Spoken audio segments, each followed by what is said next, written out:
Getting a lot of items and a lot of honey takes a very long time, which is why the Grandmaster Playtime badge is something common nowadays. Because of this, I tried to find the best ways to get rich in Bee Swarm Simulator, which is how I ended up with this pretty unhealthy inventory. And so in today's video, I will show you the 10 best ways to get rich in Bee Swarm Simulator. Starting off strong. We got something I've been doing for years and it has worked incredibly well for me, but for some reason not many people do this, and that is having a daily routine. Now my daily routine is kind of long, so I'll just put a picture on the screen to show you what I do every day when I hop onto the B game, and to prove that this is effective, we are going to test this. So here is my inventory before the daily routine, and here is after. I'm just going to quickly do it. It should be like for 2 seconds for you.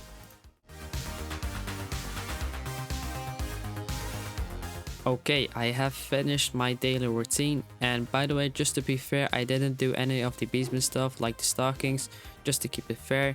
But now let's check my inventory, and I actually don't remember what my inventory looked like before, but it should be a big difference for just doing it for one day. The next one is probably one of the most broken ones on this whole list. But before we go over that, guess what? We got a sponsor, baby, and it's none other than Raid Shadow Legends. Raid Shadow Legends is a hit mobile RPG game with over 80 million downloads, which is not surprising since the game offers endless content and is updating every month with new champions and features. The game currently has 650 unique champions, which can be compared to PC quality and console quality. And to top it all off, it is completely free. And also, last month was Raid's 4th birthday, and if I were to invite 4 champions to a dinner party, it would be Kalia, Venus, Vizier Ovalis, and Underpriest Brockney, mainly because these characters would bring hot food, which is obviously needed for a dinner party, and these characters have an ability called HP burn, which does a crazy amount of damage if used correctly. But that isn't all. This April Raid is going on an egg hunt, but we're not hunting for normal boring eggs, we're hunting for dragon eggs. Just download Raid Shadow Legends using the link below, copy your in-game player ID, and then head over to egghunt.player.com from April 14th to May 15th. Enter your player ID and then journey through the flaming portal to embark on an exciting AR adventure. Scour the Dragon Slayer using your phone, and if you find a hidden egg, you'll be in a chance to win an amazing in-game items and even real-life prizes ranging from a legendary raid champion to Amazon gift cards with a total value of $20,000. This event is for new players, but the existing raid players can join in on the excellent fun as well. Just go to egghunt.player.com and you'll find a special promo code that everyone can use to earn a small gift in-game. With all of this exciting stuff and more coming to Raid, there is no point in not downloading Raid. So what are you waiting for? Use my link in the description or scan my QR code to get insane bonuses. We are talking about an epic champion Drake and other useful things. Once you're in and crushing your enemies, come find me on the name Simply Add, and if you're fast enough, you can join my clan. So just hit my link in the description and I'll see you in the battlefield.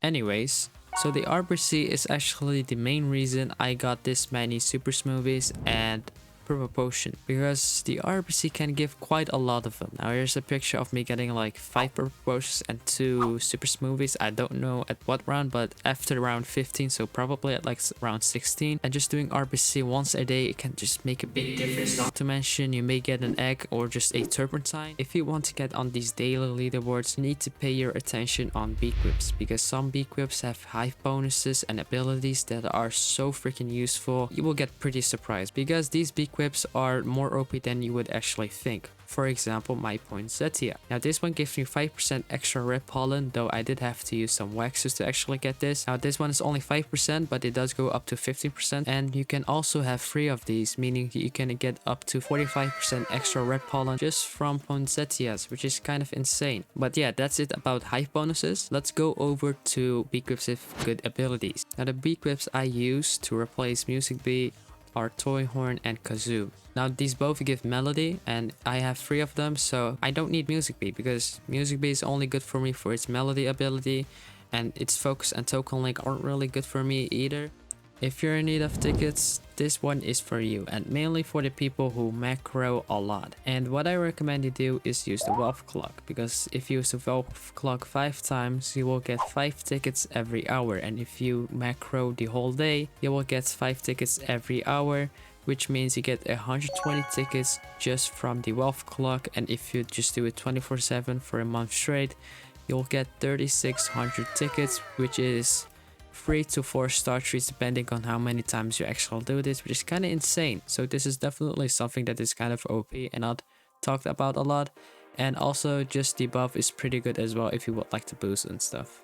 Well, this is great timing. So something that has been kind of forgotten is the Mondo Chick. The Mondo Chick is mainly good for its buff, but sometimes if you're lucky, you could get a mythic egg or a star treat. But the buff is pretty insane. A Mondo Chick that spawns every hour. Now this buff gives you 10% extra pollen, doesn't matter how fast you kill it, and it also gives you capacity and convert rate at height, but those two do depend on how fast you kill it. But that 10% extra pollen should be a good enough reason for you to kill Mondo before a boost, because trust me, it will make a difference. A sneaky way to get some swirled and caustic wax is placing specific planters at specific fields. Now there are quite a lot of them, so I will again put a picture on the screen, but that is not all. There are a couple of planters that have a sneaky mechanic that makes them kind of broken, and those two are heat treated and hydroponic planter. These give a lot of extracts as well as some other stuff. Now the hydroponic, for example, gives a crap ton of blue extracts and a lot of oils as well. But to give you an example, I'm going to collect this one right now, and it should give me quite a lot of blue extracts. Let's just see how many I'm going to get from this. And as you can see, I have gotten 23 blue extracts just from one hydroponic planter. But that is not all, because every month you can place your hydroponic planter at the blue flower field, bamboo field, pine tree, and stump. It does have to be in order for it to work, and you will get 100 blue extracts, and I'm not even kidding. So this Beastmas, we got the robot challenge, and along with it we got the digital bee. Now the digital bee is quite hard to get, since you do need to get the diamond cock amulet to actually buy it. But if you think that you could get the diamond cock amulet, I would highly recommend to do so, because even after you buy it, you can upgrade your digital bee. Now what this will do is pretty simple.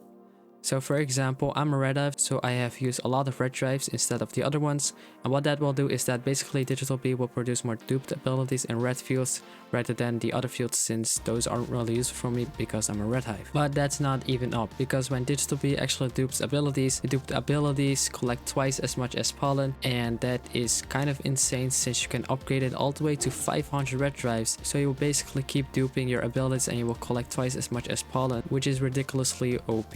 This one is actually very annoying to get, but if you do have it, it's going to be very useful, and it is mutations. And mutations gives a buff to one bee only, which may not sound like much, but if you got 50 mutations on all your bees, it's going to be very helpful. A good example of a good mutation is the attack mutation on your precise bee, and this is good because precise bees are the main source of honey making for red hives, because the target practice collects a lot of pollen for us, and the target practice is based on attack. So for our precise bees to have more attack, helps us with collecting more pollen. But there's one mutation which is kind of OP, and that is the ability rate. And this one is 5 times rarer than the other mutations, so it is kind of hard to get. So I bet a lot of you guys are actually trying to avoid the snail, since it takes a crap ton of time to actually kill it, but I recommend not doing so. Not only because of the amulet, but mainly just for the drops, because the snail is guaranteed to drop 50 tickets and a lot of goo, and if you're lucky you can get a big amount. Pretty sure you can get like 250 tickets, 150 glue, and 2,500 gumdrops just from one snail if you're lucky, that is. And you probably already saw this coming, and that is macroing. Now there's a reason this one is the last one in this video, and that's because a lot of people already know this, but I did want to mention this. And there is a macro that is very advanced called Nitro macro. There are a lot of YouTube videos showing you how to get it, so I'm not going to explain it in this video. And yeah, it's very OP. You can just choose at what field you want to macro. You can even choose for it to collect planters, wealth clocks as well, and it can also just do mob runs. So if you just need some mats in general, you can also just do that. It can basically do everything, and you can just control everything, so it's very OP. So yeah, that will be it for today's video. I hope this will help you, and good luck on your grinding.